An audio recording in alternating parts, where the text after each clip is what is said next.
अगले 5 मिनट बस खामोशी से मेरी आवाज से खुद को कनेक्ट कर लेना। अंदर जितने भी विचार चल रहे हैं उन्हें बस 5 मिनट के लिए भूल जाना। जो कुछ भी बोलना है, सोचना है, जानना है, समझना है, सब 5 मिनट के लिए भूल जाओ। सिर्फ 5 मिनट खामोशी से मेरी आवाज सुनना। अगले 5 मिनट बाद शायद तुम्हारे अंदर की चिंगारी जो तुम्हें पढ़ने और कुछ बनने को उकसाती थी, जो अब मर रही है, अंदर ही अंदर सड़ रही है, उसमें एक नई जान आने वाली है। मुझे हुए दिए के समंदर में फिर से एक सुनामी आने वाली है। बस अगले कुछ मिनटों तक आंख बंद करके मेरी बातों पर गौर करना। एक सेकंड भी वेस्ट नहीं होने दूंगा। इस वक्त महीना चल रहा है नवंबर, और शायद जब आप ये वीडियो देख रहे होंगे तो हो सकता है दिसंबर चल रहा हो, साल 2022। कोई नहीं जानता तुम्हारी सच्चाई कि इस साल तुमने क्या कुछ किया। जरा गौर फरमाएं तो शायद कुछ भी नहीं किया। स्कूल कॉलेज स्टार्ट हुए भी एक लंबा समय बीत गया, और शायद अगले कुछ महीनों में तुम सबके एनुअल एग्जाम भी सामने होंगे। तुमने अब तक कुछ नहीं पढ़ा। स्कूल वाले स्टूडेंट क्लास में सोते रहे, कॉलेज वाले बंक मारकर घूमते रहे।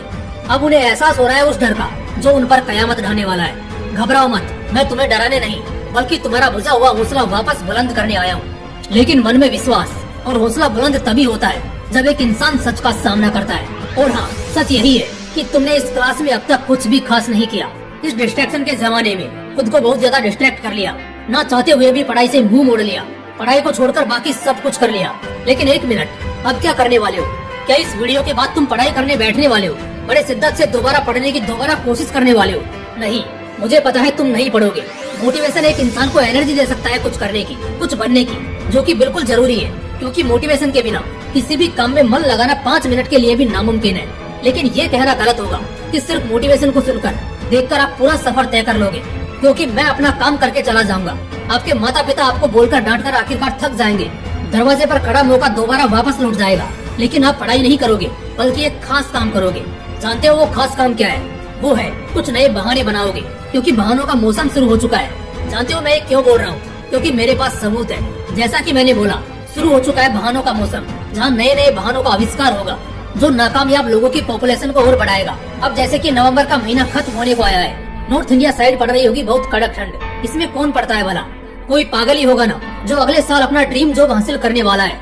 इसीलिए आज लगा हुआ है कड़क ठंड में भी कंबल ओढ़े, कांपते हुए हाथों से अपनी किताब को पकड़े, जो उसे और ज्यादा हिम्मत देती है कि वो अपने सपनों को हासिल करने के लिए इस ठंड से तो क्या, बड़े से बड़े तूफान से भी लड़ गुजरेगा। लेकिन एक सेकंड, तुम खुद को उन लोगों में गिनने की गलती मत करो जो अगले साल IAS IPS बनेंगे, CA बनेंगे, किसी कंपनी में बड़े पोस्ट के लिए हायर होंगे, जो अगले साल करोड़ों के बंगलों में रहेंगे, लाखों की गाड़ियों में घूमेंगे। तुम खुद को उन लोगों में गिनने की गलती मत करना, क्योंकि आज तो तुम ठंड का बहाना देकर या कोई और नया बहाना देते हुए अपना नाकारापन तो छिपा लोगे। लेकिन दिक्कत ये है कि तुम उन लोगों को भी नहीं छोड़ने वाले जो आज इसी ठंड में, इसी हालात में बड़े शिद्दत से किताबों के पन्नों में खोए हैं। और मैं इसलिए भी ये बात बोल रहा हूँ कि तुम लोग खुद को सफल लोगों की लिस्ट में मत गिनो, क्योंकि कल को तुम ही लोग होंगे जो इन लोगों की मेहनत को महज रातों रात किस्मत का नाम देकर दोबारा अपना नाकारापन छिपा लोगे। लेकिन इससे क्या हो जाएगा? कुछ भी नहीं। ना तो इससे इनका कोई नुकसान हो जाएगा और ना ही तुम्हारा जरा सा कोई फायदा। लेकिन एक पॉइंट है जहाँ तुम्हें अंदर से उस गिल्ट का रियलाइजेशन होगा कि यार मैं क्यों ना बन पाया इनके जैसा। भले बाहर से तुम अपनी उन फीलिंग्स को दबा लो, लेकिन उस वक्त अंदर ही अंदर तुम घुटोगे, बहुत गिल्टी फील करोगे जब उन लोगों को लग्जरी जिंदगी जीते देखोगे, सुनोगे। तो क्यों जीनी है ऐसी गिल्ट भरी जिंदगी? क्यों तुम्हें अफसोस करते करते बूढ़े होना है, रोने में अच्छी खासी उम्र गंवानी है, आगे चलकर एक बेरोजगार की जिंदगी बितानी है? सफर आधा हो या कमजोर इरादा हो, आप तब तक नहीं हारोगे जब तक आपके अंदर कुछ बनने की भूख बनी रहेगी। पढ़ लिख कर जिंदगी में बहुत कामयाब हुआ जा सकता है, बहुत आगे जाया जा सकता है, बहुत अमीर हुआ जा सकता है, बहुत शोहरत कमाई जा सकती है। लेकिन इन सबसे पहले पढ़ना पड़ेगा। तुम्हें अपनी आखिरी नींद तक किताबों के पन्नों में खोए रहना होगा। आज तुम्हारी किताबों के संग रातों की मेहनत ही कल तुम्हारा एक चमकता खिलखिलाता भविष्य तय करेंगे।